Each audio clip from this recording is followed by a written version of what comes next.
Hello दोस्तों, स्वागत है आपका हमारे यूट्यूब चैनल ईवीएम एजुकेशन में। दोस्तों आज हम लोग करेंगे पाचन तंत्र का टॉप 30 इंपॉर्टेंट एमसीक्यू क्वेश्चन जो कि आपके सभी एग्जाम के लिए महत्वपूर्ण साबित होंगे। अभी आप लोग का एग्जाम होने वाला है प्रयोगशाला परिचारक। ये वीडियो आपके प्रिपरेशन को निश्चित ही बूस्टअप करेगा।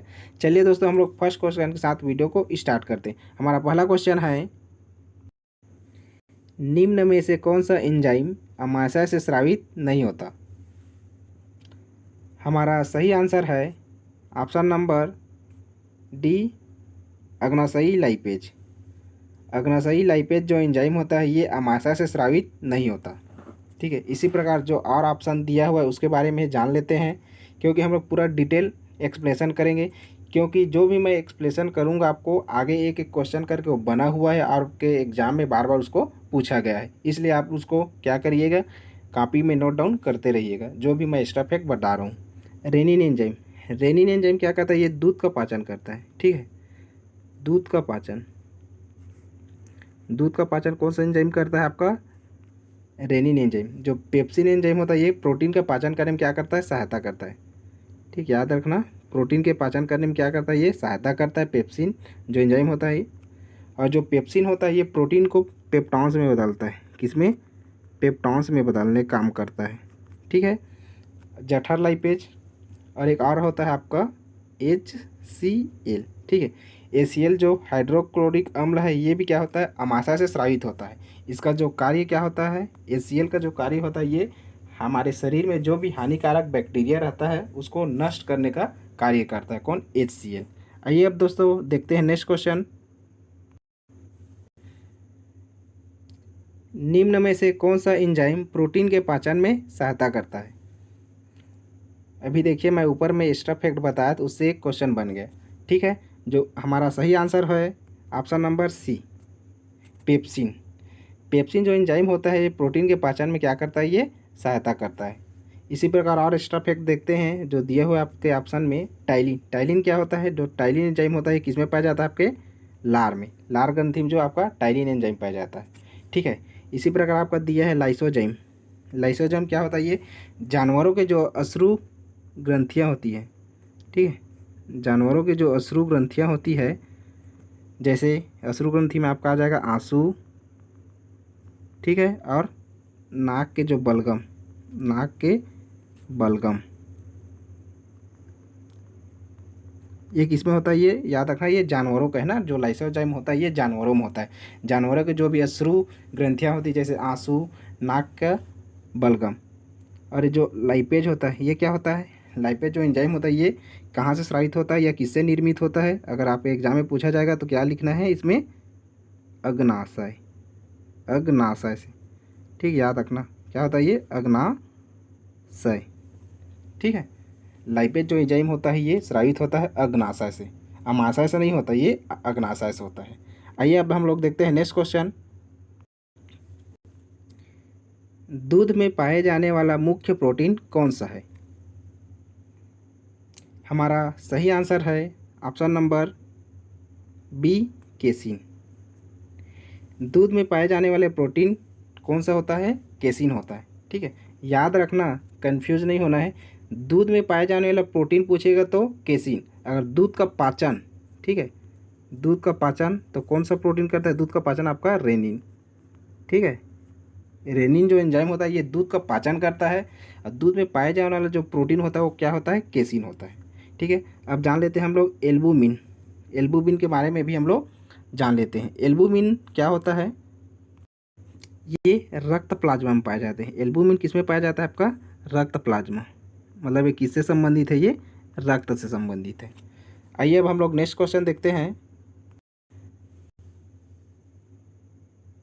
HCl या हाइड्रोक्लोरिक अम्ल का श्रावण आहार नाल के किस भाग से होता है। देखिए अभी मैं ऊपर में आपको फर्स्ट क्वेश्चन में ही एक्स्ट्रा फैक्ट बताया था, आगे वो एक एक क्वेश्चन बना हुआ है। मतलब ये जो क्वेश्चन करा रहा हूँ, एक्सप्लेन करा रहा हूँ पूरा डिटेल, ये आपके बहुत ही ज़्यादा हेल्पफुल होगा। हमारा सही आंसर है ऑप्शन नंबर डी, अमाशय। जो हाइड्रोक्लोरिक अम्ल होता है ये कहाँ से श्रावण होता है, ये अमाशय श्रावण होता है। हाइड्रोक्लोरिक अम्ल का क्या कार्य है, ये हमारे शरीर में जो भी हानिकारक बैक्टीरिया रहता है उसको क्या करता है, ये नष्ट करता है। ठीक है, बैक्टीरिया को नष्ट करता है। ठीक है, मुख गुहा, ग्रसनी, क्रास नलिका, ये तो मुंह से ही संबंधित है। ठीक है, आइए अब नेक्स्ट क्वेश्चन देखते हैं। पानी में फ्लोराइड की मात्रा बढ़ने से दांतों में कौन सा रोग होता है? हमारा सही आंसर है ऑप्शन नंबर बी, फ्लोरोसिस। ठीक है, पानी में फ्लोराइड की मात्रा बढ़ने से दांतों में फ्लोरोसिस बीमारी होता है। आइए और दिया हो उसके बारे में भी जान लेते हैं। जो लीवर सिरोसिस है ये किससे संबंधित है? शराब से। ठीक है, जो लोग अत्यधिक मात्रा में शराब का सेवन करते हैं उन्हें कौन सा बीमारी होता है? Liver cirrhosis. एक आपका दिया हुआ है ग्लासाइटिस रोग। ठीक है, ये जो ग्लासाइटिस रोग दिया हुआ है ये किससे संबंधित है? आपके जीभ से। किससे संबंधित है ये? जीभ से। मतलब जो जीभ का जो रंग है, इसका लक्षण है ना, जीभ का रंग और आपका जो जीभ का जो आकार है ये बढ़ जाता है और इसमें सूजन, ठीक है, और क्या, दर्द करने लगता है। ये सारे लक्षण किसके हैं? मैंने ग्लासाइटिस रोग के। आइए अब हम लोग नेक्स्ट क्वेश्चन देखते हैं। मानव शरीर में सबसे कठोर पदार्थ है? हमारा सही आंसर है ऑप्शन नंबर बी, इनेमल। मानव शरीर में सबसे कठोर जो पदार्थ है वो इनेमल है। ठीक है, याद रखना, एक इनेमल लेयर, ठीक है, मतलब दांतों में जो चमक है किससे पता चलता है? ये इनेमल लेयर से। ठीक है, इनेमल लेयर, इनेमल लेयर से दांतों का जो चमक है उसका पता चलता है। ठीक है, एक है आपका केराटिन। केराटिन क्या होता है? केराटिन आपके जो प्रोटीन होता है ये बाल, नाखून, ठीक है, इसमें पाया जाता है। एक है आपका डेंटाइन। ठीक है, दांत जो है डेंटाइन से बना होता है। ठीक है, दांत जो किससे बना रहता है? आपका डेंटाइन से। मतलब डेंटाइन याद रखना, ये दांत से संबंधित है। आइए अब हम लोग देखते हैं नेक्स्ट क्वेश्चन। क्वेश्चन है हमारा, दांत का सर्वाधिक भाग बना होता है? हमारा सही आंसर है ऑप्शन नंबर बी, डेंटाइन। ठीक, दांत का जो सर्वाधिक भाग किससे बना रहता है? ये डेंटाइन से बना रहता है, इनेमल से। इनेमल मतलब ये दांत का चमक से संबंधित है। ठीक है, किससे संबंधित है? ये दांत का चमक, मतलब जो इनेमल लेयर से हमारे दांतों का चमक होता है। आइए अब नेक्स्ट क्वेश्चन देखते हैं। इनेमल बना होता है? हमारा सही आंसर है option number D, Ca3PO4 bracket के बाहर 2। आइए अब देखते हैं हम लोग नेक्स्ट क्वेश्चन। ये तो पता होगा आपको, जो सोडियम क्लोराइड होता है ये इसको क्या बोलते हैं? हम लोग नमक बोलते हैं। ये सोडियम बाइकार्बोनेट है, ये क्या है? आपका खाने का सोडा। सोडियम बाइकार्बोनेट क्या बोलते हैं हम लोग? खाने का सोडा या बेकिंग सोडा। ये Cl क्या है? आपका हाइड्रोक्लोरिक अम्ल है। ठीक है, आप लोग ऑप्शन देकर भी आंसर बता सकते हैं। आइए अब हम लोग नेक्स्ट क्वेश्चन देखते हैं। मनुष्य के दांत होते हैं? हमारा सही आंसर है ऑप्शन नंबर डी, उपरोक्त सभी।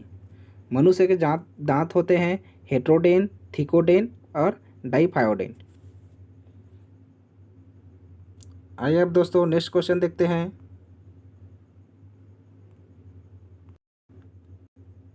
दोस्तों आपके एग्जाम में प्रयोगशाला परिचारक में कुल जो साइंस पोर्शन का कितना क्वेश्चन आएगा? ये प्रयोगशाला परिचारक में आपका साइंस पोर्शन से 60 क्वेश्चन आएगा। ठीक, साइंस पोर्शन कितना वेटेज है? 60 क्वेश्चन। ठीक, इसमें क्या आएगा आपका? PCB, मतलब फिजिक्स, केमिस्ट्री और बायो, सब मिला के इतना नंबर का आ गया? 60 नंबर का। ठीक है, मतलब हर एक से 20-20 मार्क्स का आएगा। ठीक है, इतना आप लोग जान लीजिए। इसलिए आप लोग साइंस पोर्शन को अच्छे से प्रिपरेशन कीजिए। इसमें हमें कम से कम 55 मार्क्स लाना ही है। 60 में कितना लाना है? आउट ऑफ 55 लाना ही है। चलिए अब देखते हैं दोस्तों नेक्स्ट क्वेश्चन। क्वेश्चन हमारा, दांतों का अध्ययन विज्ञान की कौन सी शाखा में किया जाता है? हमारा सही आंसर है ऑप्शन नंबर डी, ओडेंटोलॉजी। दांतों का जो अध्ययन है ये किससे किया जाता है? ओडेंटोलॉजी से।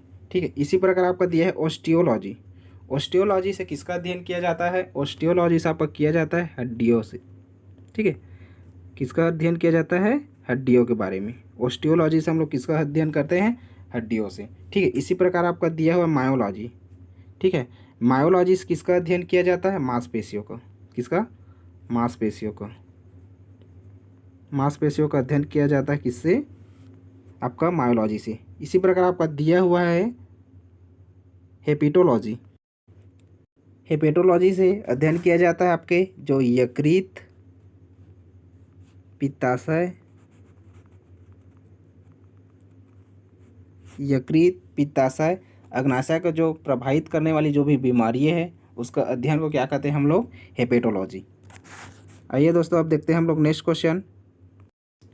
दोस्तों, अगर आप लोगों को क्वेश्चन अच्छे से समझ में आ रहा होगा, मेरा जो भी ट्रिक बता रहा हूँ वो भी अच्छे से समझ आ रहा होगा, तो आप वीडियो को लाइक और चैनल को सब्सक्राइब जरूर कीजिए और अपने यार दोस्तों के साथ शेयर भी कीजिए। देखते हैं अब नेक्स्ट क्वेश्चन। दांत किससे बने होते हैं?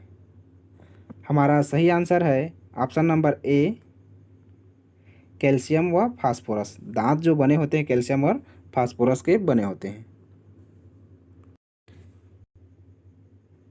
हमारा नेक्स्ट क्वेश्चन है, दांतों का निर्माण कौन सी प्रोटीन से होता है? हमारा सही आंसर है ऑप्शन नंबर बी, ओसिन। दांतों का निर्माण ओसिन प्रोटीन से होता है। इसी प्रकार हम लोग जान लेते हैं ग्लोबिन क्या होता है। ग्लोबिन जो है ये संयुग्मित प्रोटीन होता है। क्या होता है? ये संयुग्मित प्रोटीन होता है। संयुग्मित प्रोटीन होता है। ठीक है, ये किससे संबंधित है? ये रक्त से संबंधित है, याद रखना। और एक आपका दिया है हिस्टोन। ये हिस्टोन क्या होता है? ये भी एक प्रकार का क्या है? ये एक प्रोटीन होता है। ठीक है, एक प्रोटीन होता है जो माइटोकॉन्ड्रिया झिल्ली में क्या होता है? ये उपस्थित होता है। कौन? हिस्टोन। आइए दोस्तों, देखते हैं अब नेक्स्ट क्वेश्चन। नेक्स्ट क्वेश्चन हमारा, निम्न में से कौन सा कथन असत्य है? हमें ये बताना इनमें से कौन सा कथन जो है असत्य है। हमारा सही आंसर हो जाएगा ऑप्शन नंबर ए, स्थायी दांतों की संख्या 20 होती है। ये कथन जो है गलत है। स्थायी दांतों की संख्या कितनी होती है? 32। ठीक है, एक वयस्क मनुष्य में जो स्थायी दांतों की संख्या कितनी होती है? 32 होती है। ठीक है, अस्थायी दांतों की संख्या 20 होती है, ये सही है। अस्थायी दांतों की संख्या कितनी होती है? 20 होती है। ठीक है, अस्थायी दांतों को ही हम लोग क्या बोलते हैं? दूध के दांत। क्या बोलते हैं? दूध के दांत। ठीक है, अस्थायी दांतों की संख्या क्या बोलते हैं हम लोग? अस्थायी दांतों की संख्या 20 होती है। अस्थायी दांतों को हम लोग क्या बोलते हैं? दूध के दांत। ठीक है, दूध के दांत जो है एक बार झड़ जाएंगे तो दोबारा उग सकते हैं, लेकिन जो आपके जो स्थायी दांत है उसकी संख्या 32 है। अगर वो एक बार झड़ जाएंगे तो दोबारा नहीं उग सकते। ठीक है, द्विवारदंती दांतों की संख्या 20 होती है। द्विवारदंती दांतों की संख्या 20 होती है, मतलब ये क्या है? ये दूध के दांत के ही बारे में बात कर रहा है। ठीक है, उसी प्रकार आपका कुल कैकेनाइन या रदनक दांतों की संख्या कितनी होती है? 4। ये भी ऑप्शन सही है। ठीक है, कुल कैकेनाइन या रदनक दांतों की संख्या कितनी होती है? 4 होती है, ये भी सही है। आगे मैं वीडियो में आपको बताऊंगा दांतों से ट्रिक। ठीक है, इसको याद करने का ट्रिक बताऊंगा, किसमें कितनी संख्या होता है उसको भी। नेक्स्ट क्वेश्चन है हमारा, हाथी में कौन सा दांत गजदंत के रूप में बाहर निकला रहता है? हाथी का जो दांत निकला हुआ है बाहर, जिसे गजदंत कहते हैं, ठीक है, वो के रूप में बाहर निकला रहता है, ये हमें बताना है। हमारा आंसर है ऑप्शन नंबर सी, ऊपरी जबड़े का इंसाइजर। जो हाथी का जो गजदंत निकला रहता है ये क्या होता है? उसके ऊपरी जबड़े का इंसाइजर होता है। ठीक है, जान लेते हैं दांतों की संख्या कितनी होती है? 4। याद रखना, आपके एग्जाम में अगर पूछ दिया जाए दांतों की संख्या कितनी होती है तो क्या बताना है? 4 बताना है। ठीक है, कौन कौन सा है उसको जान लेते हैं। एक होता है आपका कृंतक। क्या होता है? कृंतक होता है। ठीक है, एक होता है आपका कृंतक, दूसरा जो होता है आपका रदनक। क्या होता है? रदनक। पहला कृंतक, दूसरा रदनक, तीसरा होता है आपका अग्रचवर्णक। अग्रचवर्णक। क्या होता है? अग्रचवर्णक। और एक होता है आपका चवर्णक।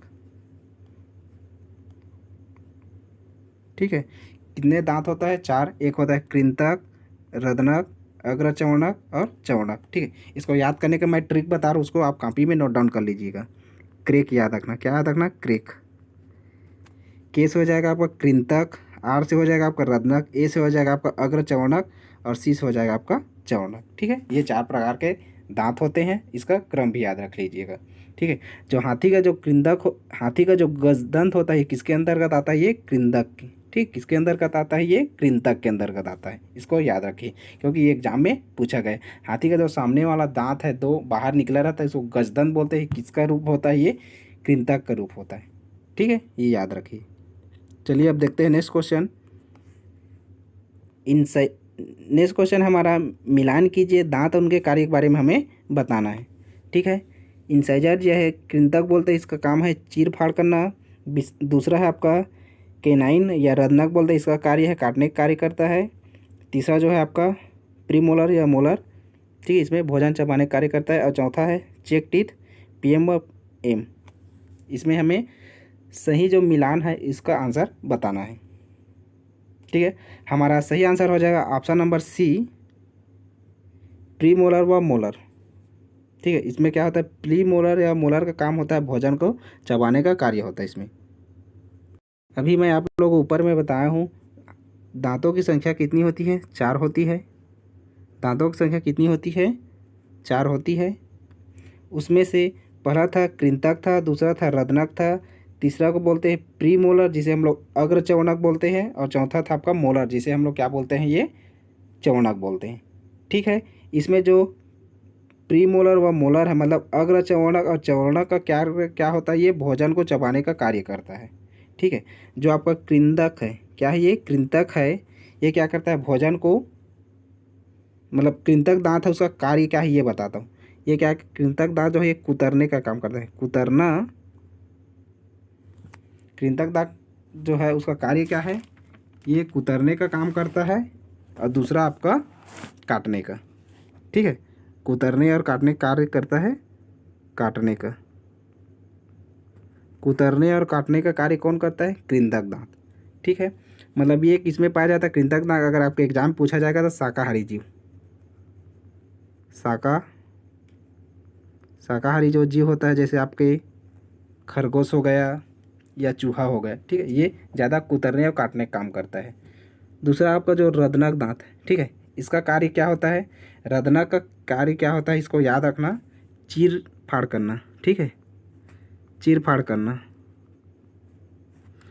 रत्नक का कार्य क्या होता है? ये चीर फाड़ करना। ये मांसाहारी जीव में पाए जाते हैं जैसे शेर, चीता, ठीक है, कुत्ता। ठीक है, ये आपका क्या है? ये रत्नक दांत, मतलब इसका कार्य क्या है? ये चीरना फाड़ना। ये किसके अंतर्गत आता है? ये मांसाहारी जानवर के अंतर्गत आता है। आइए अब देखते हैं हम लोग नेक्स्ट क्वेश्चन। ऊपर मैं क्वेश्चन में बताना भूल गया था, जो दांतों की संख्या है ये कितना है? 4 है। कौन कौन सा है? क्रेक। ठीक, याद रखना, क्रेक है, इसकी संख्या याद रखना। ठीक है, क्या याद रखना? 2 1 2 3। ठीक, क्या याद रखना? 2 1 2 3, इसको याद रखना। के से आपको पता है कृंतक है, आर से आपको पता है रत्नक है, ए का है अग्र चवर्णक और सी का है चवर्णक। ठीक, इसमें क्या करना है? आपको 4 का गुणा करना है। ठीक है, 4 का जैसे गुणा करेंगे तो यहाँ कृंतक दांत कितना है? 2 है। 2 को गुणा अगर हम लोग करते हैं 4 से करेंगे तो कितना हो जाएगा? इसकी संख्या हो जाएगी 8। ठीक है, मतलब कृंतक दांतों की संख्या कितनी होती है? 8। रत्नक है, रत्नक कितना है? 1 है। इसमें 4 से गुणा करेंगे तो कितना हो जाएगी इसकी संख्या? 4। ठीक है, ये आपके एग्जाम में पूछा था कृंतक दांतों की संख्या कितनी होती है, तो इस ट्रिक को याद रखना है। क्रेक लिखना, उसके बाद 2, फिर उसके बाद 1 2 3 लिखना। ठीक है, उसके बाद क्या करना है? हमें संख्या कितनी है करके बोलेगा तो सब में क्या करेंगे हम लोग? 4 का गुणा कर देंगे। ठीक है, 4 का गुणा कर देंगे। ये किसके अंतर्गत आता है? ये स्थायी दांत के अंतर्गत आता है। याद रखना, स्थायी दांत के अंतर्गत, स्थायी दांत के अंतर्गत आता है, क्योंकि स्थायी दांतों की संख्या कितनी होती है? 32 होती है। ठीक है, ये हो गया 4 दूनी 8 हो गया, ये 4 हो गया 12 हो जाएगा, फिर ये 8 हो जाएगा, फिर ये 12 हो जाएगा। ठीक है, सबको जब जोड़ेंगे कितना आ जाएगा? स्थायी दांतों की संख्या कितनी आती है? 32 आती है। ठीक है, इसको बताना मैं भूल गया था, इसको भी नोट डाउन कर लीजिएगा, ये आपके एग्जाम में पूछा जाता है। कि मुख गुहा में कितनी जोड़ी लार ग्रंथियाँ पाई जाती है? हमारा सही आंसर है ऑप्शन नंबर ए, 3 जोड़ी। मनुष्य की मुख गुहा में 3 जोड़ी लार ग्रंथि पाई जाती है। अब देखते हैं हम लोग नेक्स्ट क्वेश्चन। लार का पीएच मान होता है, हमारा सही आंसर है ऑप्शन नंबर ए 6.8। लार का जो पीएच मान होता है ये कितना होता है 6.8। देखते हैं नेक्स्ट क्वेश्चन, लार में कौन सा एंजाइम पाया जाता है। हमारा सही आंसर है ऑप्शन नंबर सी दोनों। लार में आपका टाइलिन और लाइसोजाइम दोनों एंजाइम पाया जाता है। दोस्तों आप लोग प्रिपरेशन करते रहिए, प्रयोगशाला परिचारक का एग्ज़ाम शायद इलेक्शन के बाद हो सकता है, इसलिए आप लोग अभी से तैयारी करते रहिए। हमारा स्टार्च जिसे हम लोग मड कहते हैं, स्टार्च या मड को माल्टोज में परिवर्तित करने का कार्य कौन करता है। हमारा सही आंसर हो जाएगा option number B ptyalin. Ptyalin जो एंजाइम होता है ये क्या करता है, स्टार्च या मड को माल्टोज में परिवर्तित करने का कार्य करता है।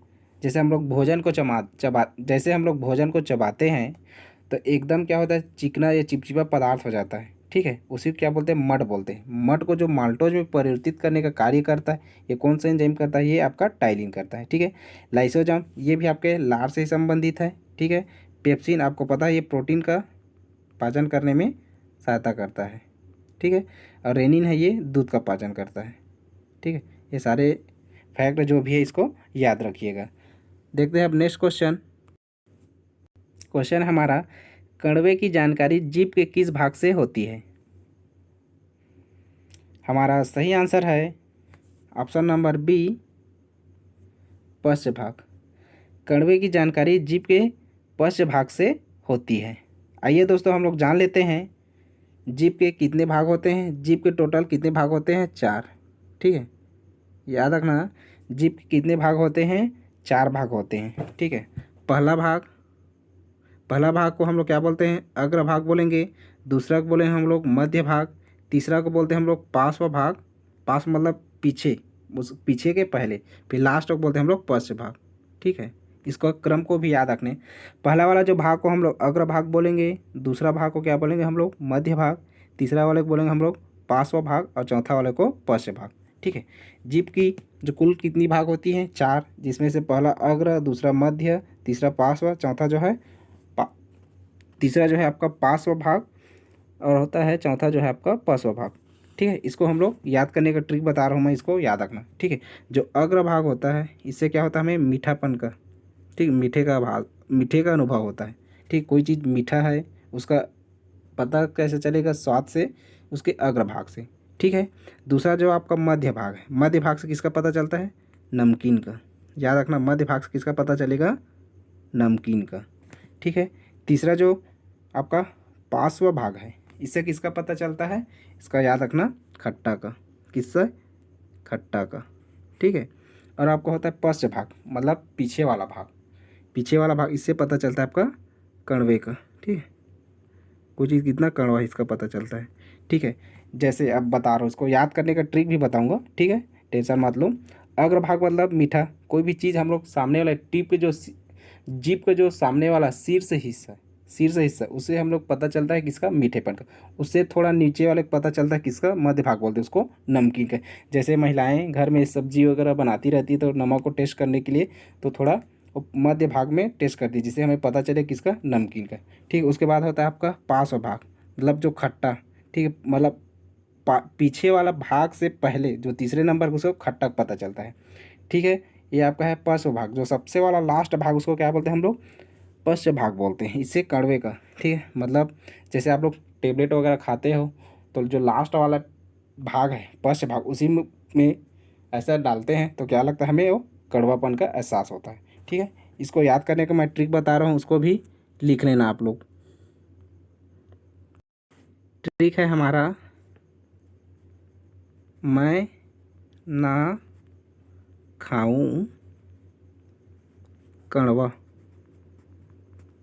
ठीक है। म से हो जाएगा क्या, मीठा। न से हो जाएगा आपका क्या, नमकीन। ख से हो जाएगा आपका खट्टा। ख से क्या हो जाएगा आपका खट्टा और क से हो जाएगा आपका कड़वा, ठीक है। ये इसका ट्रिक है, इसको आप लोग नोट डाउन जरूर कर लीजिएगा अपने कापी में। चलिए अब हम लोग नेक्स्ट क्वेश्चन देखते हैं। क्वेश्चन है हमारा, आहार नाल के किस भाग में भोजन किसी भी प्रकार का पाचन नहीं करता। हमारा सही आंसर है ऑप्शन नंबर सी, दोनों, ग्रसनी और ग्रसिका। ठीक है, आहार नाल के ग्रसनी और ग्रसिका भाग में भोजन किसी भी प्रकार का पाचन नहीं होता। देखते हैं अब नेक्स्ट क्वेश्चन। क्वेश्चन हमारा पाचन तंत्र श्वसन तंत्र का कॉमन भाग होता है, मतलब ये बताना है कि पाचन तंत्र में भी वही अंग होता है और श्वसन तंत्र भी। ठीक है, ये हमें बताना है। हमारा सही आंसर हो जाएगा ऑप्शन नंबर डी, ग्रसनी। ऑप्शन नंबर डी, ग्रसनी। ऑप्शन नंबर डी, ग्रसनी। पाचन तंत्र श्वसन तंत्र का जो कॉमन भाग होता है कौन होता है, वो ग्रसनी होता है। आइए आप देखते हैं नेक्स्ट क्वेश्चन। नेक्स्ट क्वेश्चन हमारा, भोजन ग्रसनी के किस भाग से होता हुआ आमाशय तक पहुंचता है। हमारा सही आंसर है ऑप्शन नंबर सी, गलत।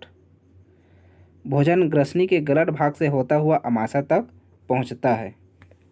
देखते हैं अब नेक्स्ट क्वेश्चन। किसे ट्रैफिक पुलिसमैन के नाम से जाना जाता है।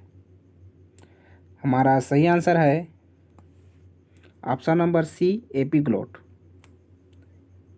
एपीग्लॉट को ट्रैफिक पुलिसमैन के नाम से जाना जाता है। देखते हैं अब अगला क्वेश्चन। क्वेश्चन है हमारा, ग्रास नली से भोजन सर्वप्रथम आमाशय के किस भाग से पहुंचता है। हमारा सही आंसर है option number A, cardiac.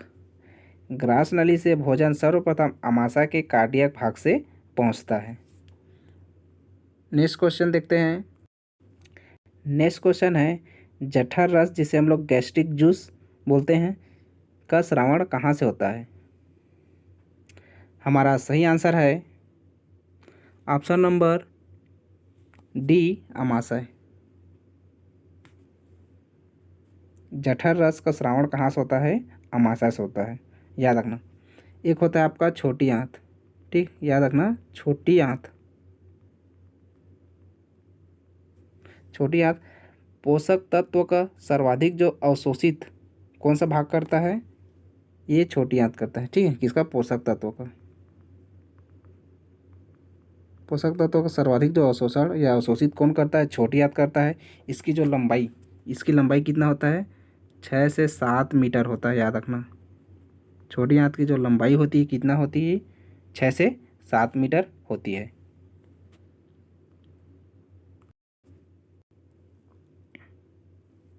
Next question है, दूध में पाए जाने वाली प्रोटीन होती है। दूध में कौन सा प्रोटीन पाया जाता है, ये आपका केसिन। ठीक, क्या, दूध में केसिन प्रोटीन पाया जाता है। इसी प्रकार आपका दिया है ग्लोबिन, ये किससे संबंधित है, ये रक्त से संबंधित है। ग्लोबिन इसमें क्या, संयुग्मित प्रोटीन पाया जाता है जो रक्त से संबंधित है। एक है आपका लैक्टोज। ठीक है, मतलब जो दूध है, दूध को हम लोग दही में बदलते हैं, इसमें कौन सा बैक्टीरिया काम आता है दूध को दही में बदलने में, आपका लैक्टोबैसियस। ठीक, लैक्टोबैसियस नामक जो बैक्टीरिया रहता है उसकी वजह से दूध का जो है किस में बदलता है, ये दही में बदलता है। ठीक है, अब देखते हैं इस वीडियो का लास्ट क्वेश्चन। क्वेश्चन हमारा, दूध में उपस्थित केसिन नामक प्रोटीन को कैल्शियम पेराकेसिनेट में परिवर्तित करने का कार्य कौन सा एंजाइम करता है। हमारा सही आंसर है option number C, renin. Renin जो एंजाइम होता है ये दूध में उपस्थित केसिन नामक प्रोटीन को कैल्शियम पेराकेसिनेट में परिवर्तित करने का कार्य करता है। ठीक है, पेप्सिन आपको पता ही होगा, ये क्या करता है, प्रोटीन का पाचन करने में सहायक करता है।